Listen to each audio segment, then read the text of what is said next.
So as you can see, so this is the class record.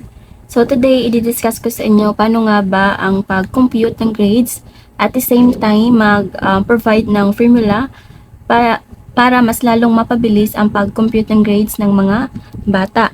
So ngayon, may nakikita tayo dito mga learner's name, written works, performance task, and quarterly assessment.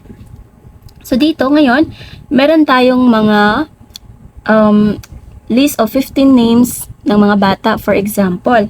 So, ngayon, nakikita ninyo, meron ditong highest possible score. And then, ang mga 15 students na nilagay ko ay sina Vincent, Luis, Joshua, Jasmine, Erica, Angela, Mark, Nathaniel, Sophia, Miguel, Harold, Rachel, Princess, Lisa, at Jenny. And then, dito meron tayong 1, 2, 3, 4, 5, 6, 7, 8, 9, 10. So, ito yung number of quizzes na gagawin ng isang guro at nakadepende sa kanya kung ilang mga quizzes ang gagawin niya. So, sa quiz number 1, dito, meron tayong 20, quiz number 2 meron din tayong 20, at quiz number 3, 25.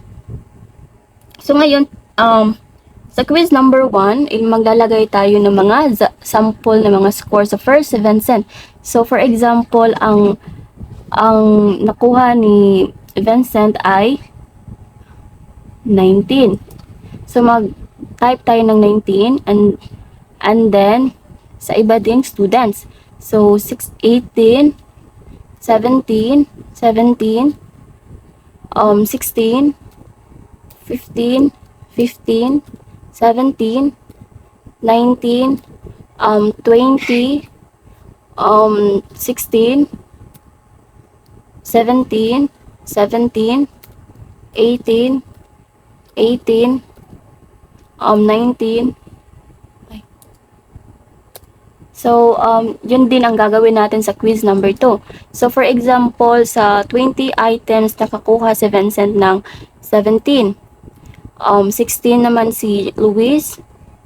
17 si Joshua.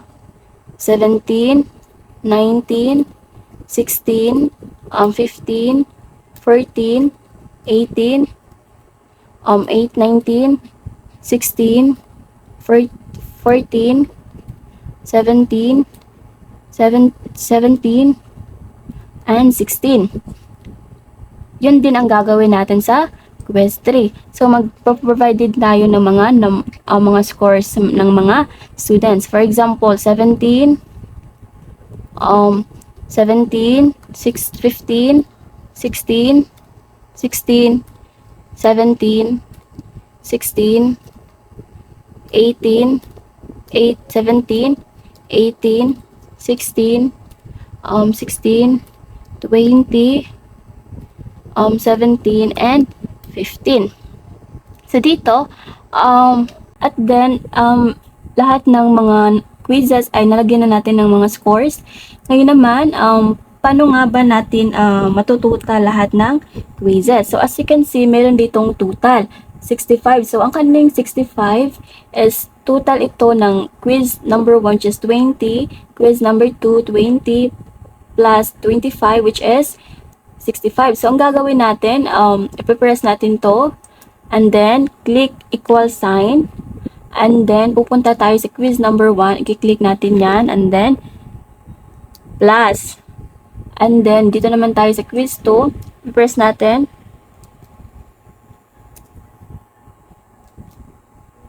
and then 3, enter, at nakuha natin ang total score which is 53. Para mas madali, i-click natin ulit itong 53 na total and then i-drag natin siya pababa at yun lang ka bilis. So pagkatapos nating matuta lahat, pupunta naman tayo dito sa PS which is possible score na 100. So ang gagawin natin dito ay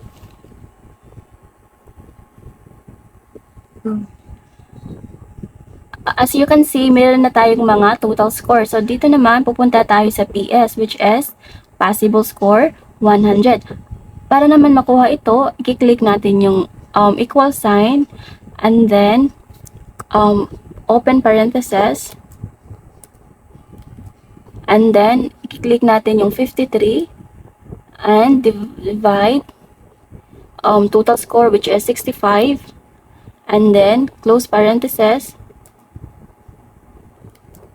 and then, lagyan natin ng asterisk, which is nag-symbolize siya sa multiplication, and type natin yung 100, then enter. So as you can see, merong lumabas, which is 81.53846. Para mas madali ay i-click natin ito ulit, i-drag natin siya pababa. At you can see meron tayong mga scores na nakita. So, let's move on to the performance task, which is 50%. So, as you can see, sa performance task, meron tayong 50. Sa performance 2, which is meron din tayong 50. At sa performance 3, meron tayong 50. So, let's give an example. So, ang nakuha na performance ni Vincent sa performance 1 is 45. And then, 47 naman kang Luis. 49, 50, 45, 44, 47, 46, 46, 45, 47, 48, 47, 49, and 50. So, yun din ang gagawin natin sa for performance 2, which is maglalagay din tayo ng sample score. So, 47, 48, 49, 49, 47, 45, 45, 45, 44, 48, 47, 48, 48, 49, 48, and 46. So, tapos na tayo sa performance number 2, which is nandito na lahat. Ngayon ay dumako naman tayo sa performance 3. So, dito, napagdesisyonan ko na bibigyan ko ng perfect score ang aking mga students. Maglalagay ako dito ng 50. So, para mas madali, itadrag ko ang 50 pababa. Yan. And then, lalabas na siya. So, yan lang kasimple ang pagkuha ng scores ng mga bata. So, as you can see, nilagyan natin lahat ng performance ng mga possible score ng mga bata. Ngayon naman ay dumako tayo sa total score. So, saan nga ba natin ito nakuha itong 150? So, itong 150, equivalent ito ng performance 1, which is 50, performance 2, which is 50, performance 3, which is 50, equivalent to 150. So, para makuha natin ang total ng mga bata, ang gagawin lang natin is, i-click natin to, and then, press equal sign, and then, dito tayo sa performance number 1, click natin yung plus, and then, performance 2, i-click din natin ang plus, and performance 3, i-click din natin yan, and enter. So, as you can see, nandito yung lahat, total score ng mga bata. So, para mas madali, so, nandito na din, naglabas na din ng scores ang PS and WS. So, para mas madali nating makuha is, ida-drag natin to pababa. And then, yan. So, as you can see, mas madali siya gawin. Ngayon ay tapos na tayo sa performance task. Dumako naman tayo sa quarterly assessment. So, as you can see dito, 50%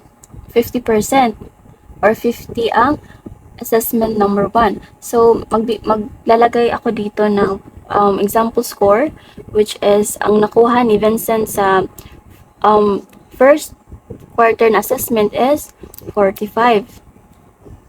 First 7, 48, 39, 41, 42, 44, 45, 37, 36, 48, 4,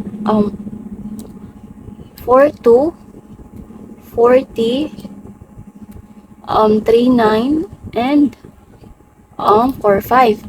So, tapos na tayo dito sa paglagay ng mga scores. So, dumako naman tayo sa possible scores. So, simple lang ang gagawin natin dito.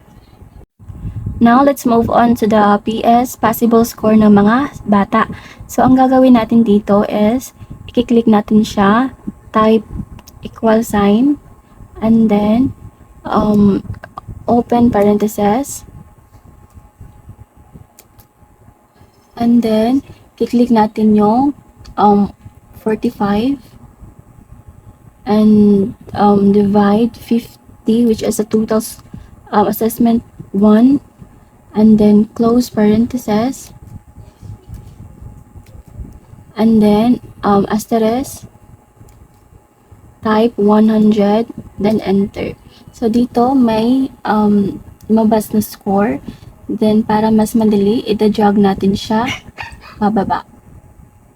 So yan, as you can see, meron ding mga scores na lumabas. Yan lang kasimple, kunin ang mga scores ng mga bata. So, ngayon ay dumako naman tayo sa initial grade ng mga bata. So, para makuha ito, i-click natin yung equal sign, and then enter WS, which is to. Click natin plus, and then ito first 7 total, and 810 point, enter. So as you can see, merong lumabas na score. Para mas madali is ida-drag natin siya pababa. As you can see, merong mga scores na lumabas.